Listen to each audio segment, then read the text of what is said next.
Stand or fall, but stand for something. Stand for the truth, because the truth has value. Class is just an act. So let's talk about some values. Hopefully 5 points about writing that you will value very much. Now, I'm not a best-selling author, but I humbly submit that maybe what's helped me might help you become even a better writer. So I hope this short video provides you some pointers that you'll employ yourself becoming an author of at least a few novels, or maybe your very first one. So I'd like to start any book I'm writing with the scene that excites me the most. And you can do this by changing the colors that you type in.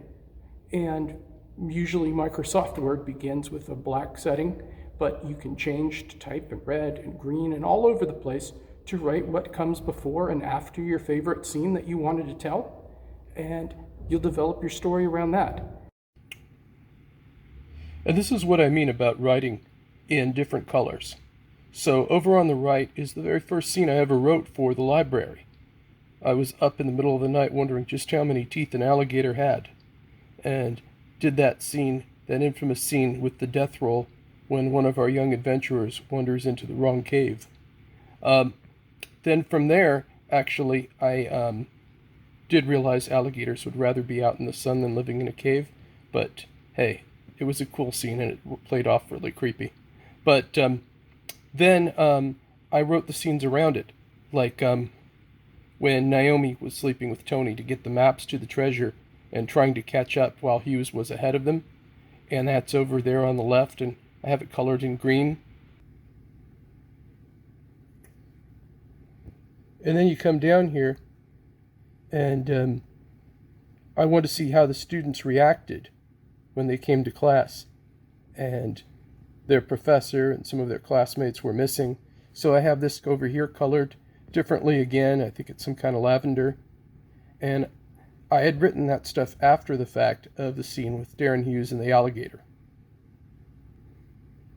I wanted to get the students' reactions, and then once I got that made, I highlight it all and go back to black.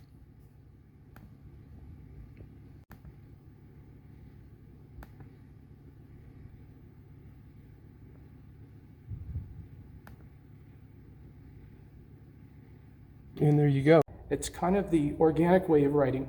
And there's the pantser, the seat of your pants writing, and the plotter. I'm actually kind of both. So I do have an outline of a story that I want to tell, but I do start with my favorite scene and then make an organic arrangement around it, just as I described, and typing that in different colors, which of course I change back to all black before my editor sees anything. Another point that is often used by myself is writing to music. Actually, it's always used by myself. I was a big fan growing up in the 80s, watching Top Gun and Miami Vice. And there were always those famous scenes with Danger Zone or Phil Collins in the air tonight.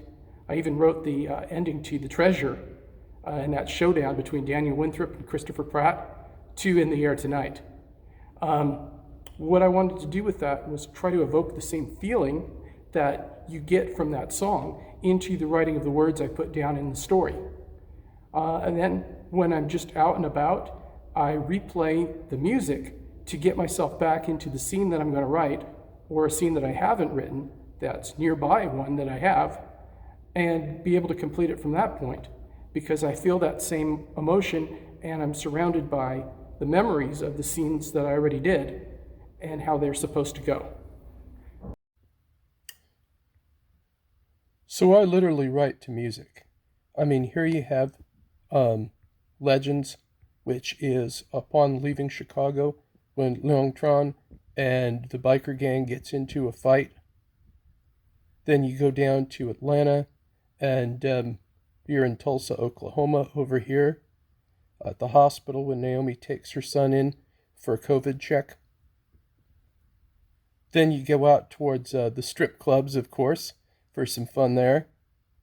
And there's the big fight in Texas when they're on the road, with one of the songs here being the theme for the Mayans that I used, which I loved, the Sons of Anarchy and the Mayans, and all the stuff that came out of the Motorcycle Gang trilogies. There's going to be another one. Then, of course, you get down to Louisiana and a final confrontation between Naomi Starr and Long Tron. And, of course, it's not over after that. But writing to music very much inspires me.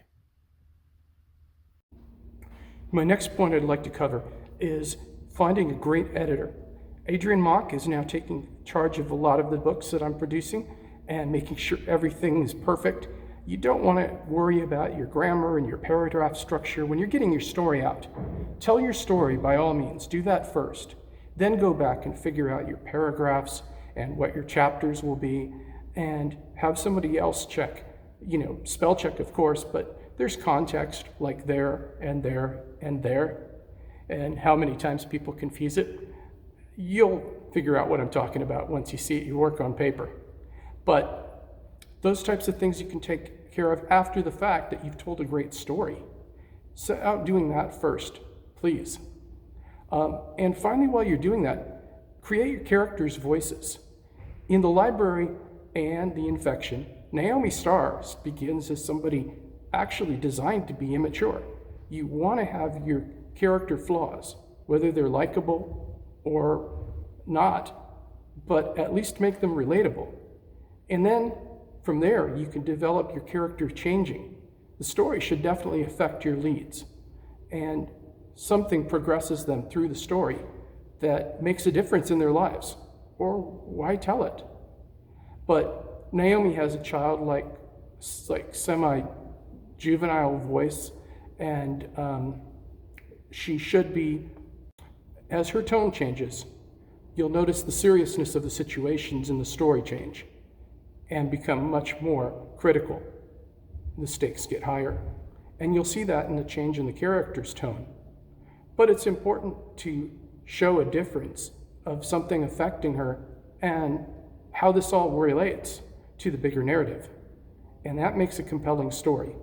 Hopefully I did that well. I'll let you be the judge. Well, thank you for listening, and I hope that you'll continue to follow Buried Values. There's different contacts on our YouTube channel, on Instagram, Facebook, Twitter, and Threads, and a lot of social media that we're approaching. So thank you for joining me, and hope you'll enjoy the books available on Amazon, Barnes & Noble, and Apple, and wherever you might tend to read them.